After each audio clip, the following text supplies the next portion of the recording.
오늘 말씀은 마태복음 13장 지난 시간에 이어서 계속 보겠습니다. 마태복음 13장 24절 말씀부터입니다. 마태복음 13장 24절 두 군데를 읽어야 되는데 제가 읽어드리겠습니다. 마태복음 13장 24절 예수께서 그들 앞에 또 비유를 들어 이르시되 천국은 좋은 씨를 제 밭에 뿌린 사람과 같으니 사람들이 잘 때에 그 원수가 와서 곡식 가운데 가라지를 덧뿌리고 갔더니 싹이 나고 결실할 때에 가라지도 보이거늘 집 주인의 종들이 와서 말하되 주여 밭에 좋은 씨를 뿌리지 아니하였나이까? 그런데 가라지가 어디서 생겼나이까? 주인이 이르되 원수가 이렇게 하였구나. 종들이 말하되 그러면 우리가 가서 이것을 뽑기를 원하시나이까? 주인이 이르되 가만두라. 가라지를 뽑다가 곡식까지 뽑을까 염려하노라. 둘 다 추수 때까지 함께 자라게 두라. 추수 때에 내가 추수꾼들에게 말하기를 가라지는 먼저 거두어 불사르게 단으로 묶고 곡식은 모아 내 곳간에 넣으라 하리라. 34절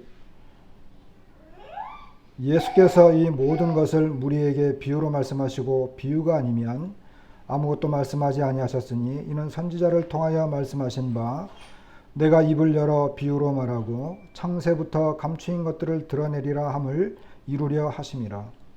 36절부터 계속 읽겠습니다. 이에 예수께서 무리를 떠나사 집에 들어가시니 제자들이 나와 이르되 밭의 가라지의 비유를 우리에게 설명하여 주소서. 대답하여 이르시되 좋은 씨를 뿌리는 이는 인자요 밭은 세상이요 좋은 씨는 천국의 아들들이요 가라지는 악한 자의 아들들이요 가라지를 뿌린 원수는 마귀요 추수 때는 세상 끝이요 추수꾼은 천사들이니 그런즉 가라지를 거두어 불에 사르는 것 같이 세상 끝에도 그러하리라. 인자가 그 천사들을 보내리니 그들이 그 나라에서 모든 넘어지게 하는 것과 또 불법을 행하는 자들을 거두어내어 풀무불에 던져 넣으리니 거기서 울며 이를 갈게 되리라. 그때의 의인들은 자기 아버지 나라에서 해와 같이 빛나리라. 귀 있는 자는 들으라.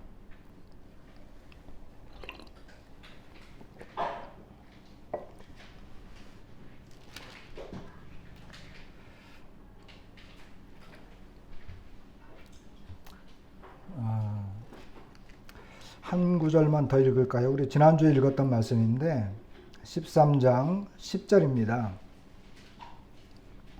제자들이 예수께 나와 이르되 어찌하여 그들에게 비유로 말씀하시나이까? 대답하여 이르시되 천국의 비밀을 아는 것이 너희에게는 허락되었으나 그들에게는 아니 되었나니 무릇 있는 자는 받아 넉넉하게 되되 없는 자는 그 있는 것도 빼앗기리라. 그러므로 내가 그들에게 비유로 말하는 것은 그들이 보아도 보지 못하며 들어도 듣지 못하며 깨닫지 못함이니라. 여러분, 예수님께서 비유로 말씀하셨어요. 비유를 말씀하시는 이유가 뭐냐 하면 이 비유는 어떠한 진리를 더 구체적으로 그리고 더 자세히 알게 하도록 하기 위해서 비유로 말씀하시는 거예요. 그런데 비유로 말씀하셨기 때문에 이 비유의 의미를 깨닫는 사람이 있는가 하면 깨닫지 못하는 사람이 있어요. 오늘 우리가 본문에서 읽은 것처럼 깨닫는 사람들이 있고 또 깨닫지 못하는 사람들이 있어요. 제자들이 집에 가서 이 밀과 가라지의 비유를 이렇게 설명해 주십시오. 그럴 때 설명해 주셨거든요.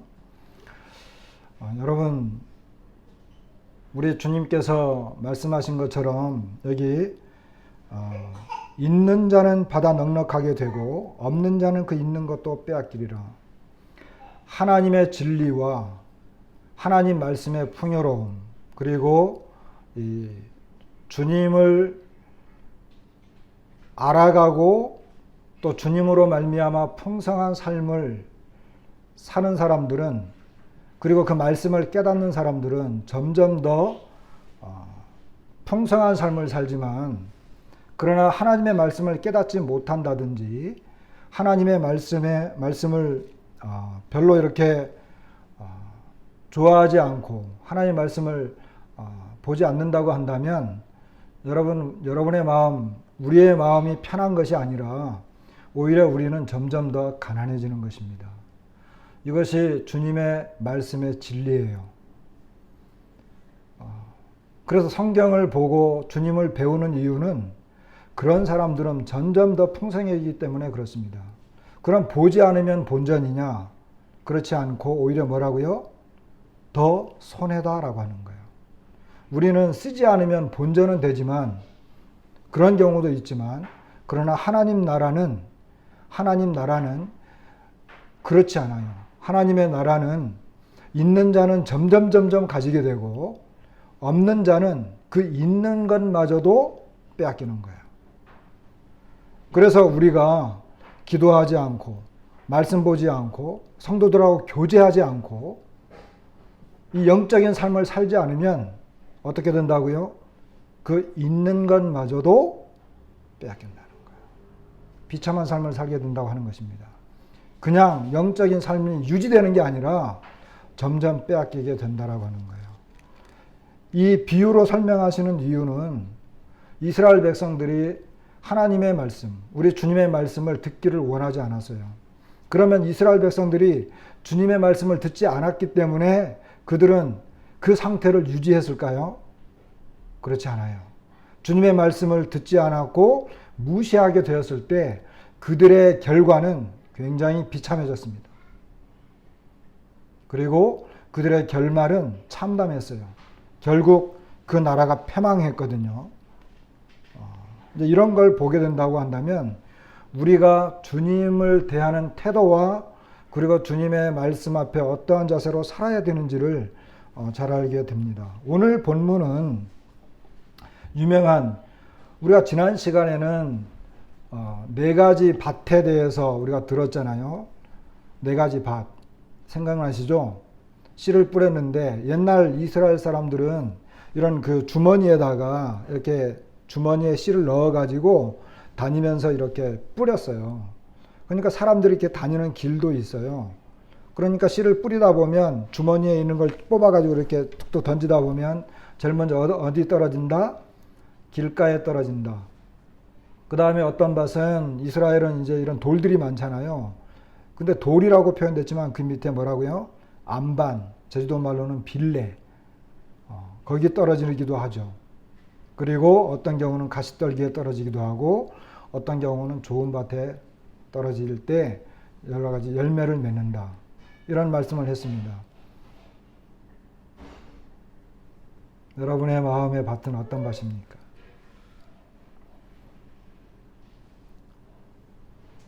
생각해 보셨어요? 지난주에 말씀을 들었는데 나는 어떤 마음에, 나는 어떤 밭인가?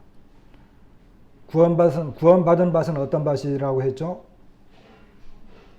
여러분, 이 돌 위에 떨어진 거나 가시떨기에 떨어진 것, 거기 잠시 이렇게 싹이 났어요. 그죠? 그리고 어떤 사람들은 그걸 구원받은 것이라고 말하는데, 여러분, 지난번에 말씀을 드린 것처럼 농부가 씨를 뿌린 다음에 결과를 얻기 위해서, 어떤 결과를 얻기 위해서, 열매를 얻기 위해서 씨를 뿌리는 거잖아요. 근데 열매를 얻은 밭은 어떤 밭이에요? 좋은 밭에 떨어지는 것밖에 없어요. 결국 구원받았다. 여기 오늘 말씀에, 여러분 오늘 말씀에 보면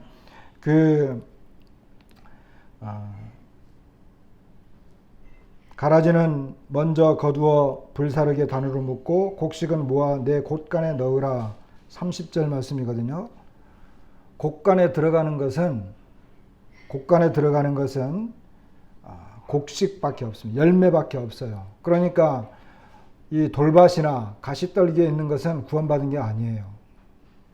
그들은 말씀을 들을 때 기뻐했어요. 즐거워했어요.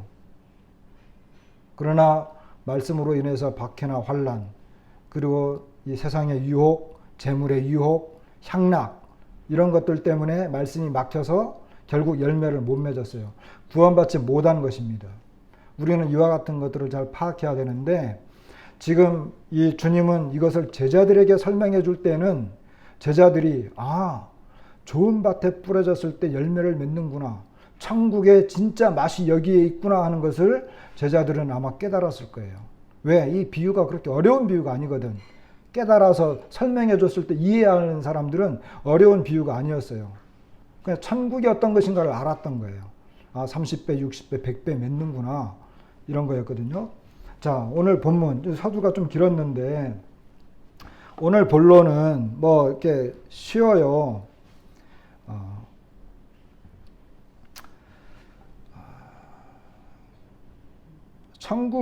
천국은 좋은 씨를 제 밭에 뿌린 사람과 같다 그랬잖아요. 이제 이것은 이제 본문인데, 좀 이렇게 설명을 간단하게 하면서 하십시다.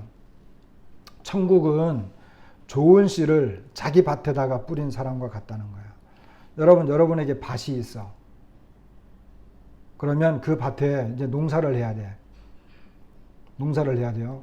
그럼 좋은 씨를 뿌리겠어요? 나쁜 씨를 뿌리겠어요? 당연하죠. 좋은 씨를 뿌리는 거예요. 그런데 사람들이 잘 때 그랬거든요. 사람들이 잘 때에 그 원수가 와서 곡식 가운데 가라지를 덧뿌렸다. 사람들이 잘 때, 다시 말하면 누가 뿌렸는지 아무도 모르는 때예요. 이 원수가 행한 것은 사람들이 모르는, 비밀스럽게, 은밀하게, 그리고 다른 사람들이 알지 못하도록 가라지를 덧뿌려갔다. 이런 거죠. 이런 일을 하면 옛날에는 사형에 처했다고 합니다. 근데 이제 이것은 하나 예를 들기 위해서 예수님께서 이런 그 말씀을 하셨어요. 그런데 이제 가라지를 덧뿌렸는데 26절에 보니까 싹이 나고 결실할 때에 가라지도 보였다 그랬어요. 그러니까 처음에 이렇게 싹이 났을 때는, 싹이 나가지고는 이 가라지와 곡식이 이 구분이 잘 안 되는 거예요. 그죠? 그런데 결실할 때, 다시 말하면 곡식 그 알갱이가 싹 나올 때, 그때 가라지가 보인 거예요. 자, 옛날에 로마 시대 때는 이 농주가 있어요. 농지주. 대부분 이렇게 소작농을 했고 종이나 노예들이 농사를 했어요. 근데 종들이 가서 이렇게 분명히 주인이 씨를 뿌린 걸 아는데 종들이 밭에 가서 이렇게 보니까 조금 지나서 이제 곡식 알갱이가 보일 때쯤 그때쯤 가서 다시 한번 봤거든요. 어떻게 됐나 봤더니 가라지도 그때 보이기 시작하는 거예요. 그러면서 주인에게 와서 27절에 보면 집 주인의 종들이 와가지고 말하죠. 주여, 여기 밭에 그랬는데 이 우리말에는 그냥 주여 밭에 좋은 씨를 뿌리지 아니하였나이까 그러는데 24절에 자기 밭에 뿌렸잖아요. 그 똑같은 말이에요. 단어예요. 주님, 당신의 밭에 좋은 씨를 뿌리지 아니하였습니까? 이런 말이에요. 그런데 가라지가 어디서 생겼습니까? 어떻게 가라지가 생겼죠? 분명히 좋은 씨 뿌리는 걸 종들이 알잖아요. 그런데 28절에 보니까 주인이 알았어요. 원수가 그렇게 했구나. 주인은 이미 알고 있었던 거예요. 원수는 모르게 했지만 주인은 다 알고 있어요. 자, 그래서 이제 가라지들이 나타나니까 종들이 뽑기를 원합니까? 그런데 농사 짓는 그 당시 사람들, 오늘날도 마찬가지지만 이 농사를 지을 때 가라지가 이렇게 보이면 가라지를 뽑기가 어려워요. 왜냐하면 그 뿌리가 서로 얽혀져 있기 때문에 그 곡식 알갱이를 보면 싹이 날 때는 전혀 구분이 안 돼요. 전문가들도 구분할 수 없대요. 그런데 곡식 알갱이가 보일 때는 그게 이제 그 정체가 나타났기 때문에 알거든요. 그런데 그걸 뽑으려고 하면 뿌리가 서로 얽혀 있고, 그래서 그 가라지를 뽑으려고 하다 보면 그 곡식도 같이 뽑혀 올라올 수 있어요. 이걸 누가 아는, 이걸 종들도 알아요. 종들도 알고 주인도 알아요. 그런데 만약에 그냥 놔두게 되면, 가라지가 있는 걸 그냥 놔두게 되면 그 농사를 망칠 위험성도 있거든요. 그런데 주인은 그냥 가만두라 이렇게 이야기합니다. 그리고 추수 때까지 함께 자라게 두라. 이렇게 이제 이야기하면서 추수 때가 되면 추수꾼들에게 거두게 해서 불사르게 하겠다. 이런 그 내용인 것입니다. 자, 간단하게 말하면 보세요. 이것은 이제 그 비유 자체가 쉽잖아요. 어떤 사람이 좋은 씨를 뿌렸어요. 근데 보니까 가라지도 같이 올라와. 그 가라지를 뽑아버리려고 하니까 위험해서 이제 추수 때까지 기다려라. 이렇게 주인이 말하는 것과 같습니다. 여러분, 여기 이제 이 알곡과 밀과 가라지거든요. 여러분 눈에 이 왼쪽에 있는 왼쪽에 있는 게 밀이에요. 밀.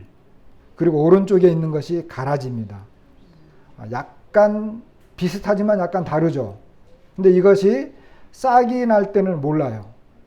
근데 곡식 여물어 갈 때는 확실하게 알 수 있습니다. 추수 때가 되면 이렇게 우자라고 덧자라는 것이 있어요.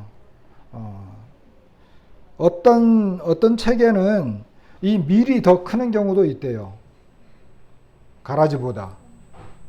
그래가지고 밀이 조금 더 컸을 때 이 곡식을 이 밑둥을 이렇게 깊이 이제 그 알갱이만 싹둑싹둑 자르는 거죠.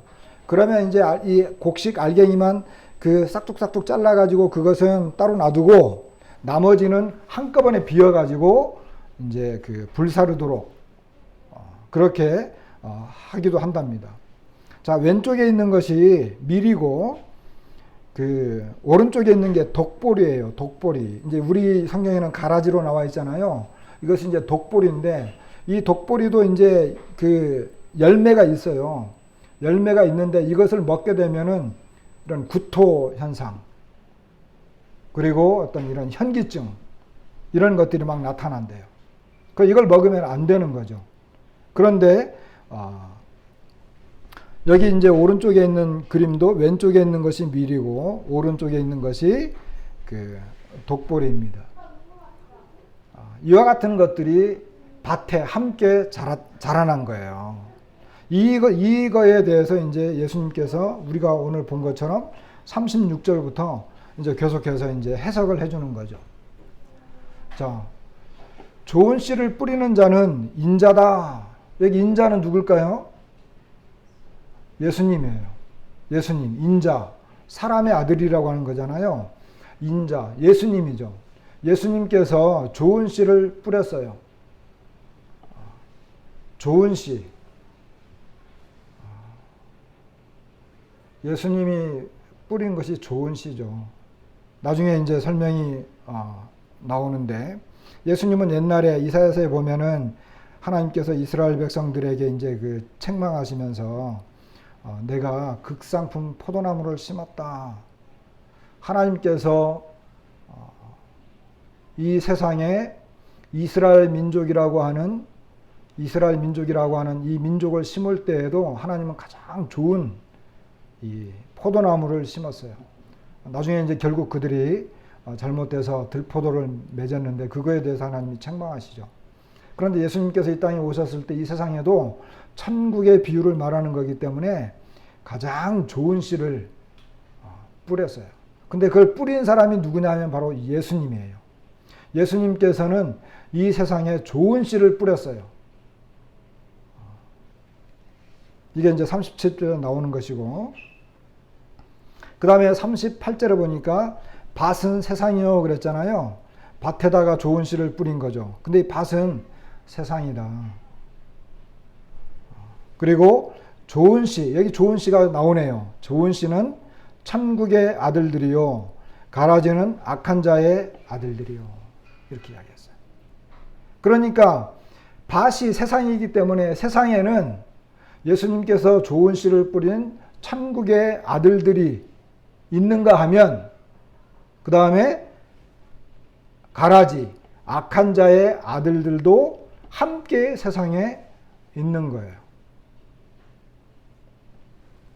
여기 천국의 아들들이라고 표현된 이것은 그 나라의 아들들은 천국이라고 이렇게 기록이 되긴 했지만 이것은 사실 그 나라의 아들들입니다. 뭐 천국이죠, 그 나라가. 41절에도 그 나라가 나오고 43절에는 자기 아버지 나라가 나옵니다. 그러니까 이 조은 씨는 자기 아버지 나라, 그리고 43절 중간에 보게 되면 이 사람들은 의인들이다 이렇게 말하는 것을 보게 됩니다. 자, 요한복음 8장 44절. 요한복음 8장 44절 한번 열어보세요. 이 말씀 한번 보십시다.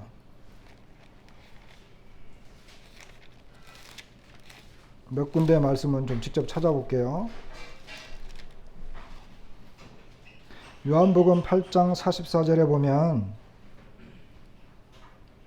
너희는 너희 아비 마귀에게서 났으니 너희 아비의 욕심대로 너희도 행하고자 하느니라. 그는 처음부터 살인한 자요 진리가 그 속에 없으므로 진리에 서지 못하고 거짓을 말할 때마다 제 것으로 말하나니 이는 그가 거짓말쟁이요 거짓의 아비가 되었음이라. 여기 너희는 너희 아비 마귀에게서 났다 이렇게 이야기해요. 그러니까 여기 가라지는 악한 자의 아들들이라 그랬잖아요. 악한 자가 바로 이 마귀를 말하는 거예요. 그런데 예수님께서 이 땅에 오셨을 때 예수님을 대적하고 예수님을 받아들이지 않는 사람들을 향해서 너희는 너희 아비 마귀에게서 났다. 너희 아버지가 바로 마귀다. 이렇게 말씀하시는 것을 보게 됩니다. 이 사람들은 이 마귀는 그 속에 진리가 없어요. 그리고 하나님의 말씀을 도저히 받아들이지를 못해. 그리고 그는 처음부터 거짓말쟁이에요. 가라지는 아까 우리가 봤죠. 가라지는 완전히 거짓말쟁이와 같아요. 왜? 진짜 알곡이 아니면서 진짜 알곡처럼 보이는 존재가 바로 이 가라지예요. 그리고 악한 자의 아들들에 대해서 계속 설명을 해보게 되면 우리가 잘 알고 있는 에베소서 2장 2절과 3절, 에베소서 2장 2절과 3절도 한번 열어보세요.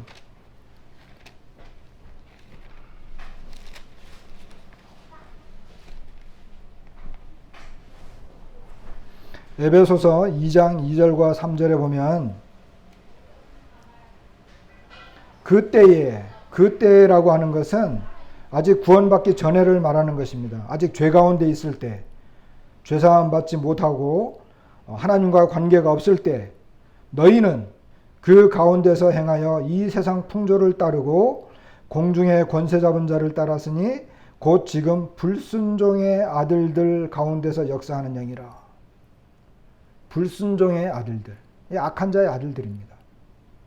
그리고 전에도 마찬가지죠. 하나님과 관계가 없고 구원받기 전에 우리도 다 그 가운데서 우리 육체의 욕심을 따라 지내며 육체와 마음에 원하는 것을 하여 다른 이들과 같이 본질상 진노의 자녀이었더니 이래요.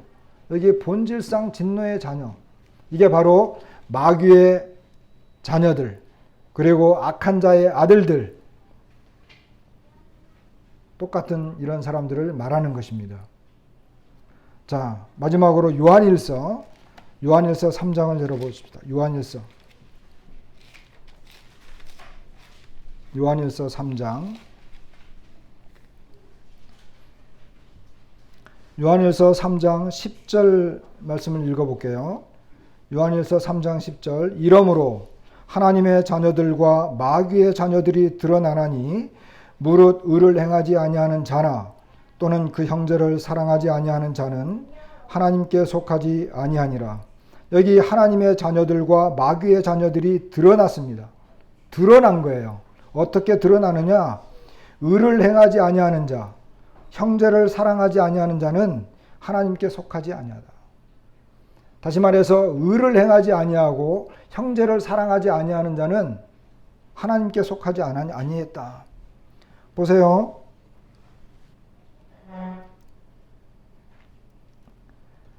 그 똑같이 3장 4절에 보게 되면 요한일서 3장 4절 죄를 짓는 자마다 불법을 행하나니 죄는 불법이라 이렇게 이야기했어요. 8절 죄를 짓는 자는 마귀에게 속하나니 마귀는 처음부터 범죄함이니라 이렇게 이야기하는 걸 보게 됩니다. 그러니까 죄를 짓는 자 그리고 불법을 행하는 자 이와 같은 사람들은 다 마귀에게 속했다라고 하는 거예요. 근데 왜 이런 이야기를 하느냐? 이게 바로 3장 1절에 여기 3장 1절에 보면 하나님의 사랑을 계속 이야기하고 있어요. 3장 1절 보라 아버지께서 어떠한 사랑을 우리에게 베푸사 하나님의 자녀라 일컬음을 받게 하셨는가 우리가 그러하도다 그러므로 세상이 우리를 알지 못함은 그를 알지 못함이라 이렇게 이야기해요. 다시 말하면 우리가 하나님의 자녀인데 우리는 하나님의 사랑을 받은 자들이다라고 하는 거예요. 그러니까 하나님의 자녀들은 하나님의 사랑을 받았고 하나님으로부터 사랑을 받았고 그 하나님의 사랑을 깨달은 자들이 바로 하나님의 자녀들이에요. 이 하나님의 자녀들은 죄를 범하지 않습니다. 오히려 의를 행하고 형제를 사랑해요. 그러면 이 여기 나와 있는 요한일서에 나와 있는 이 사람들 마귀에게서 난 사람들은 불법을 행하는 사람들이고 이 죄를 짓는 사람들이고 그럼 여기서 말하고 있는 죄는 뭐냐 하면 요한일서 3장 17절 누가 이 세상의 재물을 가지고 형제의 궁핍함을 보고도 도와줄 마음을 닫으면 하나님의 사랑이 어찌 그 속에 거하겠느냐. 자녀들아 우리가 말과 혀로만 사랑하지 말고 행함과 진실함으로 하자. 이로써 우리가 진리에 속한 줄을 알고 또 우리 마음을 주 앞에서 굳세게 하리니 여러분 내가 진리에 속한 줄을 어떻게 아느냐? 진리에 속한 사람인지 진리에 속하지 않은 사람인지 그리고 요한일서에서 말하라고 있는 이 구체적인 죄가 뭐냐? 바로 형제를 사랑하지 않는 사람이에요. 말과 혀로만 사랑하고 행함과 진실함은 전혀 없는 사람이 바로 죄를 짓는 사람입니다. 하나님으로부터 사랑을 받았고 하나님의 사랑을 깨달은 사람들은 그 하나님의 사랑을 실제로 행동에 옮긴다는 거예요. 이게 구원받은 사람들의 특징입니다. 이런 사람들은 불법을 저지르지 않아요. 오히려 의를 행하고 형제를 사랑하고 형제의 궁핍함을 봤을 때 실제로 도와준다는 거예요. 어떻게? 말과 혀로만 하는 것이 아니라. 이것은 굉장히 사실적이고 실제적인 거예요. 자, 이제 다시 마태복음으로 오겠습니다. 악한 자의 아들들의 정체가 드러났어요. 이 사람들은 마귀의 자녀입니다. 그리고 불순종의 아들들입니다. 그리고 본질상 진노의 자녀들입니다. 요한일서에서 말하는 것처럼 하나님의 사랑을 전혀 이해하거나 깨닫지 못하는 하나님의 사랑을 받아보지 못한 하나님은 여전히 사랑하고 있음에도 불구하고 하나님의 사랑을 알지 못하기 때문에 어떻게 하나님의 사랑을 나타내야 되는지 알지 못하는 마귀의 자녀들입니다. 이런 사람들을 바로 여기 주님은 그런데 이 밭은 세상이요 그랬는데 좋은 씨는 천국의 아들들이라고 그랬잖아요. 그래서 이 세상에는 정말 예수님으로 말미암은 좋은 씨들, 천국의 아들, 그 나라의 아들들이 있는가 하면 그 나라의 아들들처럼 보이는 사람들도 있어요. 천국의 비밀이 거기 있어요. 39절에 다시 마태복음으로 오면 가라지를 뿌린 원수는 마귀요 그랬어요. 자, 그 인자 되신 분은 알았죠. 밤에 뿌렸기 때문에 원수가 밤에 와서 몰래 뿌렸지만 이 주님은 알았던 거예요. 누가 뿌렸느냐. 왜 종들을 모르니까 왜 이렇게 됐습니까? 아니 주인님 좋은 씨 뿌렸지 않습니까? 그럼 이 세상에 좋은 것들만 있어야 되는데 왜 악한 것이 있습니까? 왜 가라지들이 나왔죠? 주님은 아시는 거예요. 원수가 있다는 거예요. 여러분 이 세상에는 원수가 있습니다. 여기 가라지를 뿌린 원수는 마귀요 그랬어요. 마귀는 사탄입니다. 38절에는 악한 자라 그랬고, 우리가 지난 시간에 이 네밧의 말씀을 볼 때도 19절에 보면 악한 자, 누가복음 8장 12절에도 마귀로 나와 있어요. 이는 사탄이죠. 다시 말하면 이 세상에는 아까 우리가 에베소서 2장에 있는 것처럼 공중의 권세 잡은 자, 이 세상을 다스리는 신, 고린도후서에 나와 있는 이 세상 신이 있어요. 그게 마귀거든요. 그걸 주님은 알았어요. 종들은 정확히 몰랐지만 이 원수가 있었는데 가라지들을 뿌려놨어요. 그런데 이 가라지의 특징이 아까 뭐라 그랬어요? 가라지의 특징이 싹이 날 때는 모른다는 거예요. 곡식이 나올 때에 가서야 비로소 알아요. 다시 말하면 여러분, 이 천국 비유는 예수님께서 그 갈릴리 지역에는 농사를 거의 한 90%가 농사를 지었어요. 그리고 갈릴리 해안을 따라 가지고 일부의 사람들이 이 어업을 했어요. 이 어업을 한 비유는 이제 그 47절부터 나와요. 다음 시간 하겠는데 47절부터 나와요. 그러니까 그 당시 사람들이 아주 쉽게 알아들을 수 있는 이야기를 가지고 이 이야기를 한 것입니다. 그렇기 때문에 예수님께서 지금 이 천국 비유를 말씀하실 때에는 천국과 연관되어져 있는 건 뭐냐면 계속해서 이 열매예요. 곡식. 열매를 맺느냐, 곡식을 맺느냐예요. 그런데 이 곡식을, 오늘 이 가라지의 비유는 곡식을 맺을 때까지는 잘 몰라. 근데 곡식을 맺을 때 비로소 알아요. 다시 말하면 이상한 열매를 맺는 거예요. 독보리를 맺은 거예요. 그걸 먹게 되면 잘못돼. 막 현기증이 나고, 그리고 구토하고 설사하고 위에 탈이 난다 그랬어요.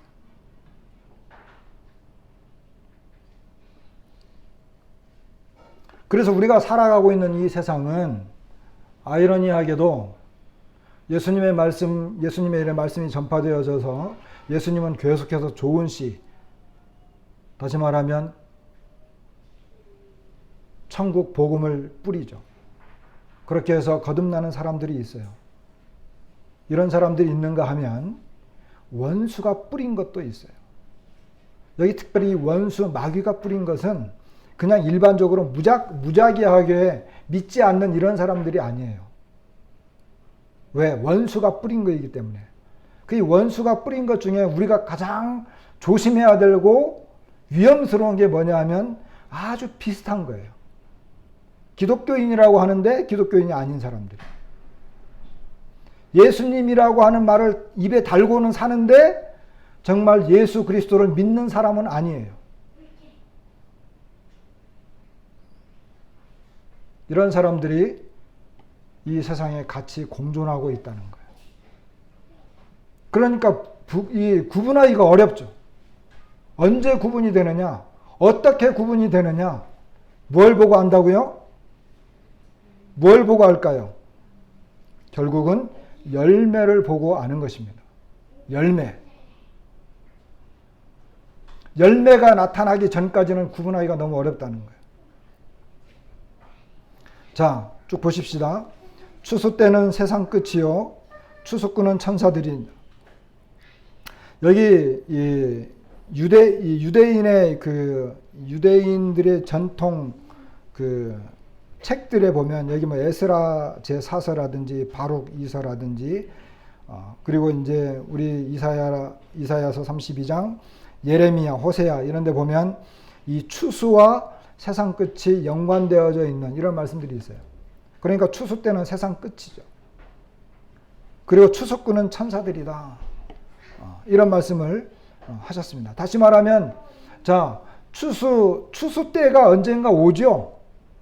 그죠? 추수 때가 언젠가 와요. 그러나 그 추수 때가 언제냐? 바로 예수님이 말씀하시는 세상 끝을 말하는 거예요.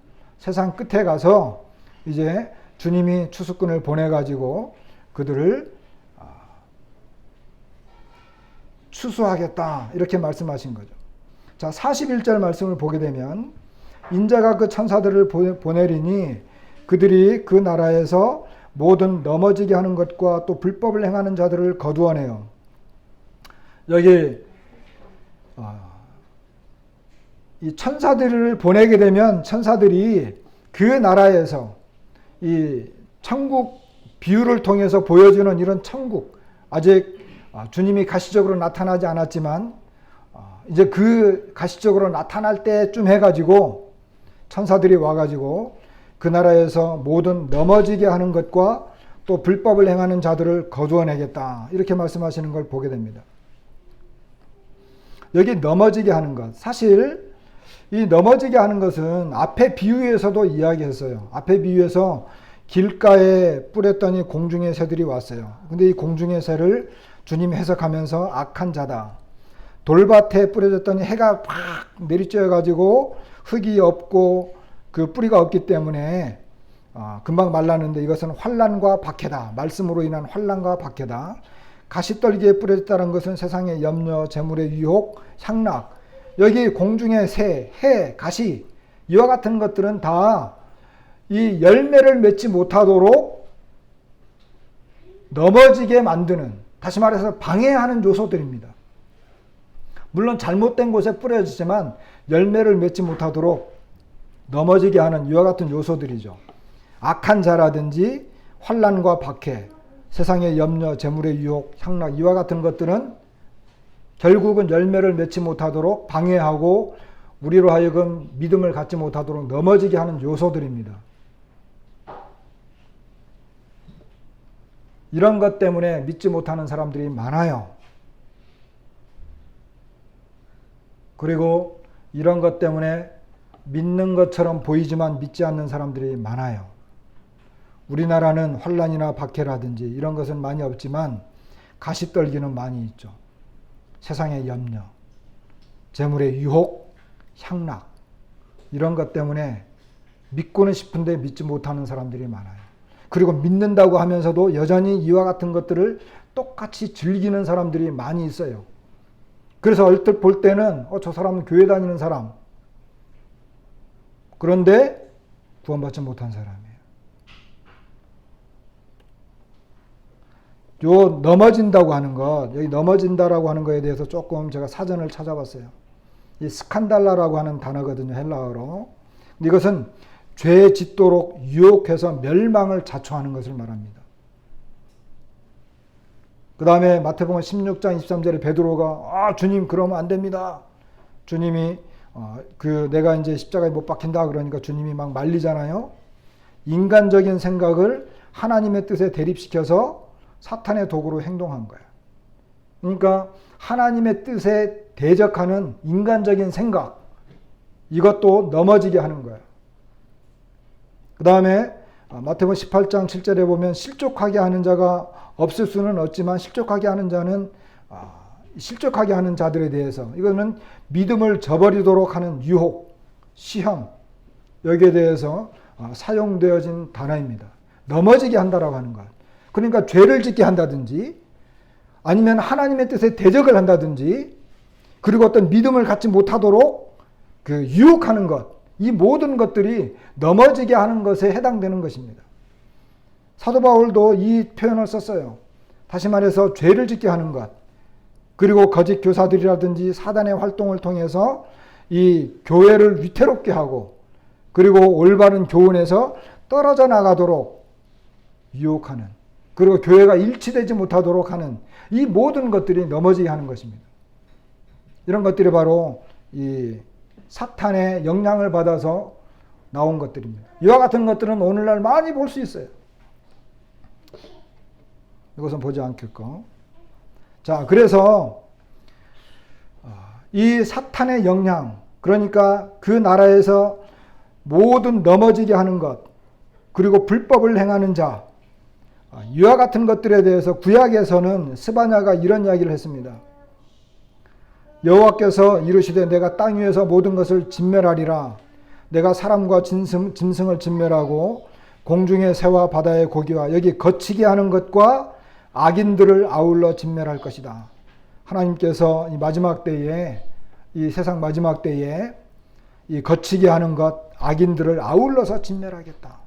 사람들만 진멸하는 것이 아니라 짐승, 사람, 짐승, 공중에서 이런 거 다 사람을 땅 위에서 멸절하겠다. 이 마지막 때에 주님께서 심판하겠다라고 하는 매우 두려운 말입니다. 시편에도 이 말씀이 인용이 되어졌는데 악인들이 어떻게 행동하느냐, 걸려 넘어지게 하는 사람들이 어떤 행동을 하느냐. 악인에게는 하나님이 이르시되 내가 어찌하여 내 율례를 전하며 내 언약을 내 입에 두느냐. 여기 보세요. 내가 교훈을 미워하고 내 말을 내 뒤로 던지며 도둑을 본즉 그와 연합하고 간음하는 자들과 동료가 되고 내 입을 악에게 내어주고 내 혀로 거짓을 꾸미며 앉아서 내 형제를 공박하며 내 어머니의 아들을 비방하는도다. 여기 비방하는도다가 구약 성경의 단어 이 히브리어를 다시 헬라어로 바꾸면 이 넘어지게 하는 나라고 하는 그런 단어입니다. 너가 이런 일을 행하여도 내가 잠잠하였더니 내가 나를 너와 같은 줄로 생각하였도다. 그러나 내가 너를 책망하여 내 죄를 내 눈앞에 낱낱이 드러내리라 하시는도다. 하나님께서 즉각적으로 심판하지 않았어요. 즉각적으로 심판하지 않은 거예요. 곡식이 나타날 때까지 가만히 기다렸어요. 주님께서 가만 두라 그랬잖아요. 추수 때까지 함께 자라도록 놔두라. 사람들이 죄를 저지르고 악한 일을 하고 비방하고 이 주님을 믿는 모든 일에 죄를 짓도록 하고 유혹하고 넘어지게 했지만 하나님이 계속 참으시고 기다렸어요. 그러니까 사람들이 하나님도 별거 없네. 오늘날 이렇게 많은 악한 사람들이 있는 건 하나님이 없다는 거잖아. 여기 하나님께서 내가 이 일을 행하여도 내가 잠잠하였더니 내가 나를 너와 같은 줄로 생각하였도다. 여러분, 하나님 절대 인간 같지 않아요.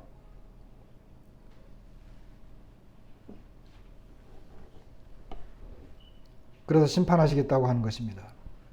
여기 불법을 행하는 자들, 이 불법을 행하는 자들은 주님께서 계속해서 열매와 관계된 말씀드립니다. 마태복음 7장에 어떤 내용이 나오죠? 마태복음 7장. 마태복음 7장도 열매와 관계된 거예요.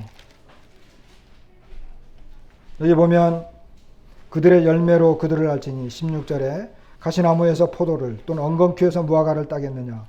이와 같이 좋은 나무마다 아름다운 열매를 맺고 못된 나무가 나쁜 열매를 맺나니 좋은 나무가 나쁜 열매를 맺을 수 없고 못된 나무가 아름다운 열매를 맺을 수 없느니라.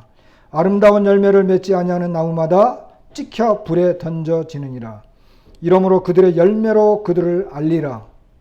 나더러 주여 주여 하는 자마다 다 천국에 들어갈 것이 아니요 다만 하늘에 계신 내 아버지의 뜻대로 행하는 자라야 들어가리라. 그날에 많은 사람이 나더러 이르되 주여 주여 우리가 주의 이름으로 선지자 노릇하며 주의 이름으로 귀신을 쫓아내며 주의 이름으로 많은 권능을 행하지 아니하였나이까 하리니 그때 내가 그들에게 밝히 말하되 내가 너희를 도무지 알지 못하니 불법을 행하는 자들아 내게서 떠나가라 하리라. 그러므로 누구든지 나의 이 말을 듣고 행하는 자는, 그러니까 주님의 말씀을 듣고 행함으로 말과 혀로만 사랑한다라고 말하는 게 아니라 정말로 행하고 주님 말씀을 듣고 그것을 행동에 옮기는 사람들을 말하는 것입니다. 그 나무는 열매로 안다는 거예요. 여기 사람들이 계속해서 주여 주여 그래요. 주여 주여 입으로만. 그리고 그 사람들은 어떤 능력을 보였을지 모르지만 주님은 내가 너희를 도무지 알지 못하니 불법을 행하는 자들아 내게서 떠나가라. 여러분 누가복음도 열어보세요. 누가복음 6장. 이거 비슷한 말씀인데 누가복음 6장에는 이 아까 마태복음 7장과 같은 내용의 말씀입니다. 누가복음 6장 43절.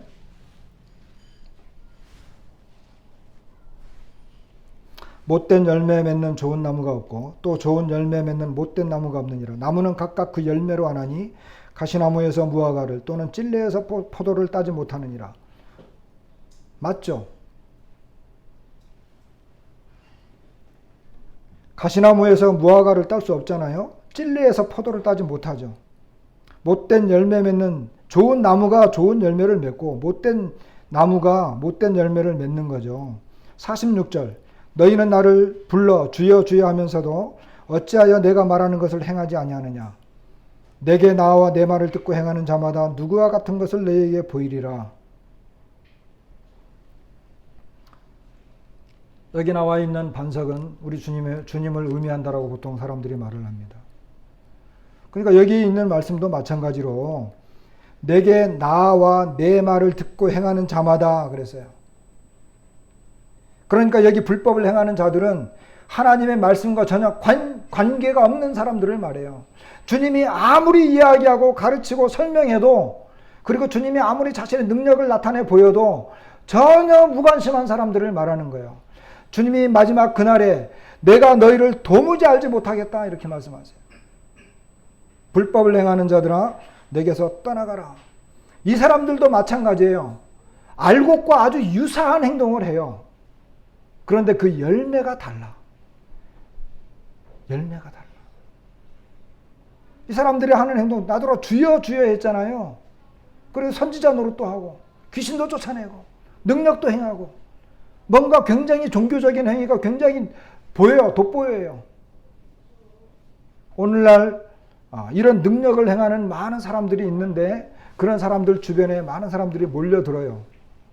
그런데 대개 보면 주님이 그런 사람들을 모른다고 할 것입니다. 풀무불에, 자 다시 마태복음 13장 36절로 와서 풀무불에 42절에 보니까 풀무불에 던져 넣으리니 거기서 울며 이를 갈게 되리라. 여러분 이제 곡식이 쭉 자라났어요. 아마 가라지는 웃자라니까 이 가라지는요 웃자라 나고 곡식은 익으면 어떻게 해요? 이렇게 고개를 숙이잖아요. 근데 얘는 쭈삣하게 올라와요. 그러니까 일꾼들이 먼저 그런 가라지들을 먼저 싹싹 다 비워내요. 그리고 그와 같은 것들을 따로 모아놔요. 한쪽에다가 단으로 묶어요. 왜 단으로 묶죠? 불태워버리려고. 그리고 곡식은 곳간에 넣는 거죠. 그것을 따로 모아놓는 이유가 있어요. 풀무불에 던져넣겠다. 거기서 울며 이를 갈게 되리라. 50절에도 동일하게 이 말씀이 나와 있습니다.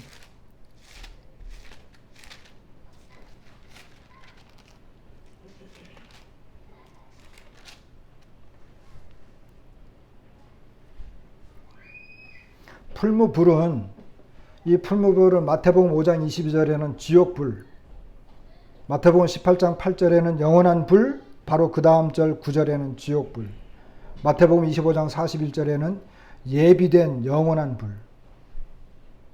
그러니까 이 풀무불은 지옥불을 말합니다. 그리고 이 지옥불은 영원한 불이고 이 영원한 불은 예비된 불입니다. 왜 예비해 놨을까요? 가라지들을 다 거기에 불태워버리기 위해서. 울며 이를 갈게 되리라. 울며 이를 갈게 되리라. 마태복음에 특별히 이 표현들이 많이 기록되어 있고 주님께서 이 심판의 대상자들에 대해서 말씀하실 때 이 표현들이 많이 나와요. 마태복음 8장 12절, 22장 13절, 24장 51절, 25장 30절에 이 표현들이 계속해서 반복되는 걸 봐요. 울며 이를 간다. 가라지들의 결과가 그렇습니다. 왜 울며 이를 갈게 될까요? 왜? 이것은 이 원수라 그랬잖아요. 주님이 원수가 그렇게 했구나 그랬잖아요. 여러분 원수에 의해서 진멸당할 때 보통 이런 현상을 해요. 자녀들은 그렇게 하지 않죠. 그러니까 원수간이기 때문에 그런 것입니다. 다시 말하면 이 원수간은 이 땅에서만 원수간이 아니고 죽어서 세상 끝에 하나님의 심판을 받고 나서 지옥불에 들어가도 여전히 원수예요. 그러니까 하나님의 원수이기 때문에, 주님의 원수이기 때문에 그들이 심판 가운데 던져져서 고통 가운데 있을 때 그들은 그 원수의 행동을 하는 거예요. 그것이 영원히 갈 거예요. 얼마나 두려운 내용입니까? 자, 이제 정리를 좀 하십시다. 이 세상에는 두 종류의 사람이 있어요. 지금은 보이지 않아요. 지금은 보이지 않아요. 어떤 사람은 믿지 않는 사람인데도 정말 착한 사람이 있어요. 정말 좋은 사람이 있어요. 어떤 사람은 굉장히 종교심이 뛰어나가지고 굉장히 열심으로 교회에 헌신하고 봉사하는 사람들이 있어요. 그러나 지금은 보이지 않아요. 몰라요. 그럼 언제 알 수 있을까요? 이 세상 살면서 지금 이 시간에도 우리가 알 수 있는 것은 뭘까요? 열매예요. 열매. 열매가 나타날 때. 그 사람이 믿었는지 안 믿었는지, 그 사람이 하나님 말씀을, 이 좋은 씨를 받아들인 사람인지, 언제 아느냐? 열매로 알아요. 그리고 마지막 때, 추수 때 알아요. 추수 때는 이미 끝날 때잖아요. 그러니까 우리가 확인할 수 있고 볼 수 있는 건 열매밖에 없어요. 열매.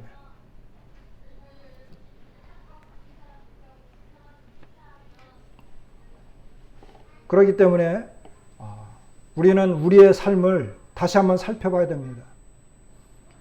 내가 그냥 믿었다. 내가 그냥 헌신하고 따라간다. 나는 구원받았다. 여러분, 구원받은 사람이 천국 갑니까? 아니면 믿는 사람이 천국 갑니까?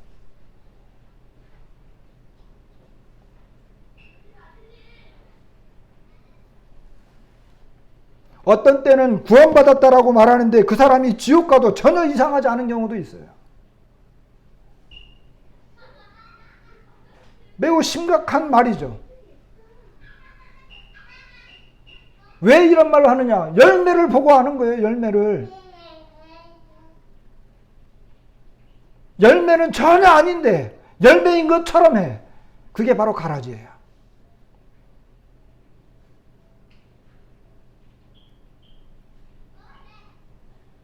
분명히 열매를 맺긴 맺었는데 달라요. 요한일서는 그 이야기를 정확하게 했습니다. 하나님의 사랑을 받았다라고 한다면, 여러분 오늘 우리 예배를 드렸잖아요. 예배 시간에 우리는 어떤 성경 말씀을 해설하는 시간이 아니에요. 기도하는 시간도 아니에요. 예배는 하나님의 사랑에 감동돼서 그 감동에 푹 젖어드는 것이 예배예요. 그렇기 때문에 예배를 위해서는 계속 묵상이 필요하고 하나님의 사랑을 계속 곱씹고 음미하는 거예요. 주님이 나를 위해서 어떠한 사랑을 보여주셨는가 하는 것을 계속 그 속에 빠져들어가는 거예요.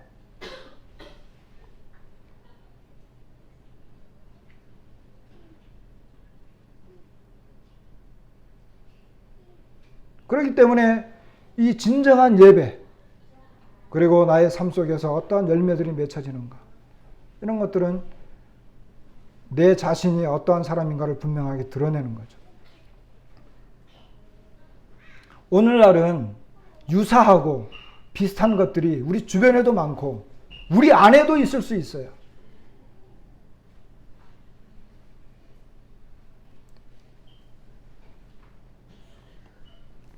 지난번에 제가 소개시켰던 그 주님 없는 복음이라고 하는 존 메가더 목사가 쓴 거잖아요. 저는 약 한 20여 년 전에 존 메가더 목사에 대해서 알았어요. 말씀을 듣다 보니까 알게 됐는데, 그래서 그분에 대한 책들을 여러 권을 샀어요. 여러분들도 어떤 사람을 알게 되면, 알고자 하면 그냥 책 한 권 사가지고 그 사람을 판단하지 말고 그 사람에 대한 책을 세트로 또는 뭐 이렇게 한 질로 이렇게 사서 한 뭐 5권, 10권 이렇게 읽어보세요.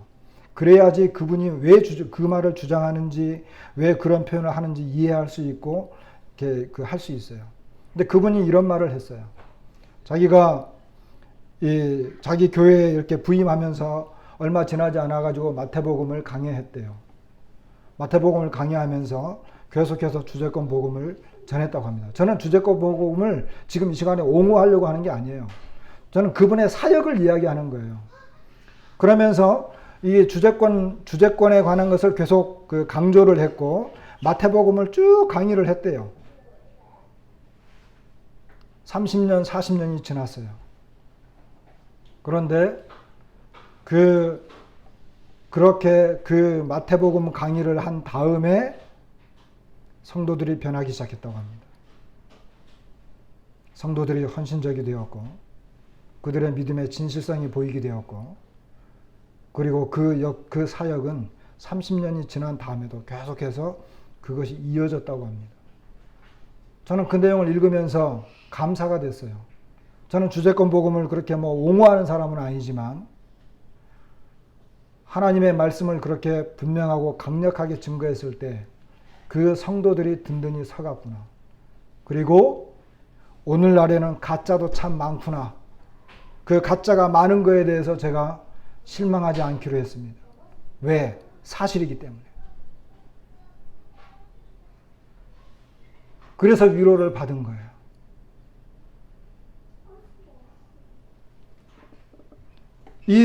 지금 우리가 마태복음 13장을 보고 있는데 이 말씀은 굉장히 두렵고 강력한 말씀입니다.